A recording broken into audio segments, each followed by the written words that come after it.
BJP വക്താവ് യുവരാജ് ഗോകുൽ നമ്മോടൊപ്പം ചേരുകയാണ്. ശ്രീ യുവരാജ് ഗോകുൽ, ഇന്നലെ സംസ്ഥാന സർക്കാർ മാതാ അമൃതാനന്ദമയിയെ ചേർത്ത് പിടിച്ചുകൊണ്ട് ആദരം അർപ്പിച്ചു. ആ ചടങ്ങ് സംഘടിപ്പിച്ചു. സജി ചെറിയാൻ അമ്മയെ ആശ്ലേഷിച്ച് നെറുകയിൽ ചുംബിച്ചതൊക്കെ നമ്മൾ കണ്ടു. ഇന്ന് നേരം പുലർന്നപ്പോൾ പി ജയരാജന്റെ മകൻ അമ്മയെ അധിക്ഷേപിച്ചുകൊണ്ടൊരു ഫേസ്ബുക്ക് പോസ്റ്റ് ഇട്ടിരിക്കുകയാണ്. അമ്മയുടെ പൂർവാശ്രമത്തിലെ പേര് ചൊല്ലിക്കൊണ്ട് തികച്ചും അധിക്ഷേപകരമായ ഒരു പരാമർശം നടത്തിയിരിക്കുന്നു. എങ്ങനെയാണ് CPM-ന്റെ ഇരട്ടത്താപ്പിനെ നമ്മൾ നോക്കിക്കാണേണ്ടത്? ഒന്ന്, CPM-നകത്ത് വല്ലാത്ത തരത്തിലുള്ള ഒരു ആശയ പ്രതിസന്ധിയുണ്ട്.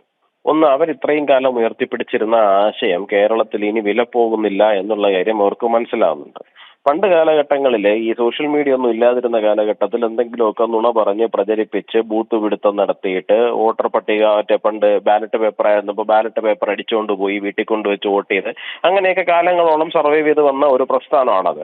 കഴിഞ്ഞ ഒരു 6-7 കൊല്ലം കൊണ്ട് അവരുടെ ഒരു പ്രധാന പണി എന്ന് പറഞ്ഞു കഴിഞ്ഞാൽ സോഷ്യൽ മീഡിയയിലൂടെ ചില നുണകൾ കൂട്ടത്തോടു കൂടി പ്രചരിപ്പിച്ച് അതിനെ അത്തരം കാര്യങ്ങളിലൂടെയൊക്കെ അവർക്ക് രാഷ്ട്രീയമായിട്ട് നേട്ടം കൊയ്തു പോകാന്നുള്ളതായിരുന്നു.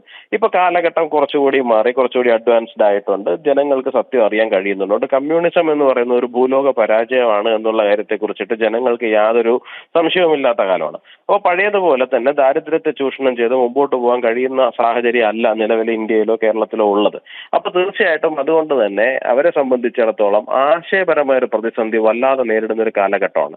അപ്പോൾ ഒരു തുടർഭരണം ഉറപ്പുവരുത്തണമെന്നുണ്ട് എന്നുണ്ടെങ്കിൽ ഹിന്ദു സമൂഹത്തിനെ കൂടെ നിർത്തിയാൽ മാത്രമേ സാധിക്കൂ എന്നുള്ളത് കാര്യം പിണറായി വിജയൻ ഉൾപ്പെടെയുള്ള കമ്മ്യൂണിസ്റ്റ് നേതാക്കൾക്ക് നല്ല നിശ്ചയവും ബോധ്യവും ഉണ്ട്.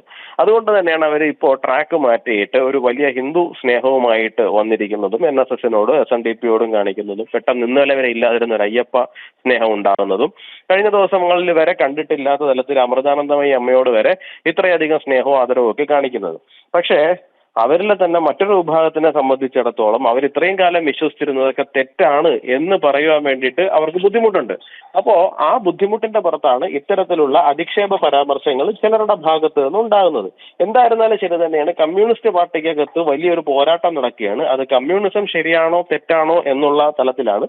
കമ്മ്യൂണിസം തെറ്റാണ് എന്നുള്ള ഒരു ഭാഗത്താണ് മുഖ്യമന്ത്രി ഉൾപ്പെടെയുള്ള ആൾക്കാർ നിൽക്കുന്നതെന്നുണ്ടെങ്കിൽ ഇന്നും കാലഹരണപ്പെട്ടു പോയിട്ടുള്ള ആ കമ്മ്യൂണിസത്തിന്റെ ആശയത്തിനെ ഉയർത്തിപ്പിടിച്ചുകൊണ്ടാണ് പി ജയരാജനും ജയരാജന്റെ മകനും ഉൾപ്പെടെയുള്ള ആൾക്കാർ നിൽക്കുന്നത്. അടിസ്ഥാനപരമായി അവർ ഹിന്ദു വിരുദ്ധരാണ്. അടിസ്ഥാനപരമായി അവർക്ക് ഹിന്ദു വിരുദ്ധത എന്ന് പറയുന്നതാണ് അവരുടെ മുഖമുദ്ര എന്ന് പറയുന്നത്. അതിൽ നിന്ന് വ്യതിചലിക്കാൻ വേണ്ടിയിട്ട് അവർക്ക് ഒരിക്കലും സാധിക്കുകയില്ല.